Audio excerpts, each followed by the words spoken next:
Hello and welcome to another mobilisation video. Today we're going to be dealing with the wrist. So we're going to start with our passive physiological movements today, looking at flexion and extension, radial deviation and ulnar deviation. That's deviating from the centre line towards the radius for radial deviation and from the centre line towards the ulnar for ulnar deviation. So for our flexion and extension, if we start with extension, so we're going to be holding on to the wrist here, then we're going to take the hand down and back into extension here.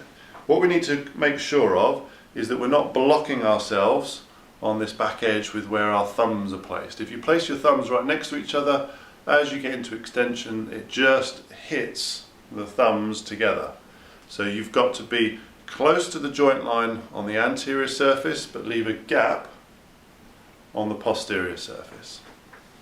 So here, we're then going to be running right up against the carpals, and if you're unsure, just have a feel. There's the two styloids. That means the joint line is just between the two in a very slight concave shape. So holding on to the radius and ulna right by the styloids, but my thumb at the back is tucked out the way. And at the front, right up on those carpals, but again my thumb is tucked out of the way. Taking the wrist into extension, I'm trying to apply the pressure through here, not through here, so that I don't go through the metacarpals, for instance. And then we're going to take it into extension, feeling for the resistance and also, of course, trying to identify any pain. If we're looking for our grade 1, let's just say we found pain there. We're going to back off slightly and then perform very small mobilisation. Grade 2, just larger. Again, nice and controlled, don't rush. Try not to jerk, just be nice and smooth between the two ranges. Gives the patient lots more confidence in what you're doing. Grade 3, we're obviously going to come into resistance.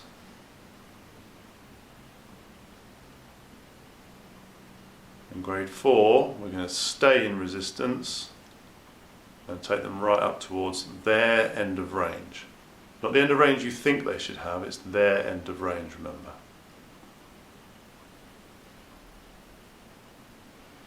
For flexion, we're going to do exactly the same thing, just the opposite direction. So again, gripping nice and close to the joint line on this posterior surface now, but the thumbs nice and neatly tucked out the way so that I've got plenty of flexion range. Okay, coming up into flexion there. Let's just say we're testing range and we found pain here, so out of resistance, I can back off and then perform a nice, gentle grade 1 oscillation. Grade 2 oscillation being a bit bigger.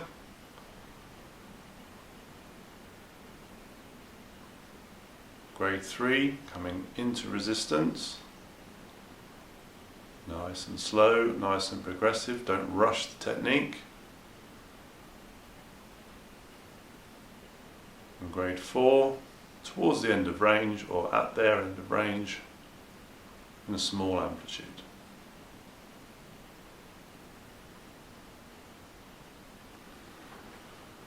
For radial and ulnar deviation, as we say, we're deviating from the centre line towards the radius for radial deviation and towards the ulnar for ulnar deviation.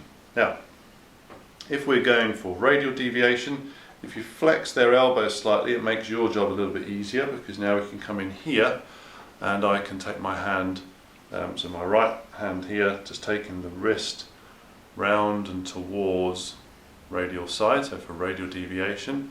The pressure should be through here, not through this side. You should be almost be able to, like you're having tea with the Queen, be able to lift that little finger up and it shouldn't affect your technique. Okay, so taking it there, feeling for the end of range, or of course trying to find resistance and pain. If you're doing a grade 1,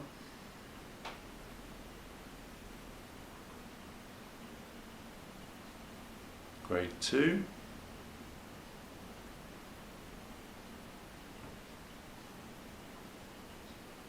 grade 3.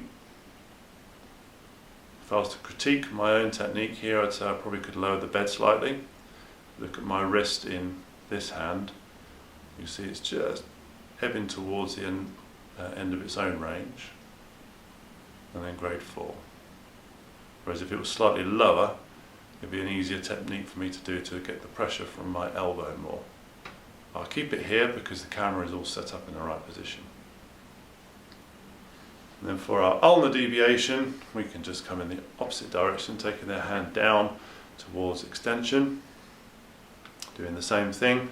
So no pressure from this side, it's mainly through here. So then we apply our technique, make sure our fingers don't get in the way of the range that's available. Testing that range, finding pain, finding resistance. Here's a grade 1.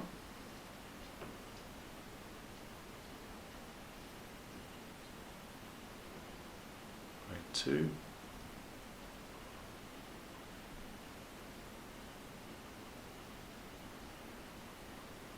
Grade 3, into resistance.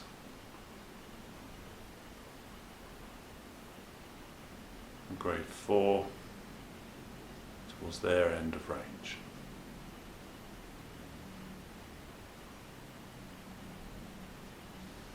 That concludes our passive physiologicals. Hope you liked the video. Please like, subscribe, and make any comments you like at the bottom.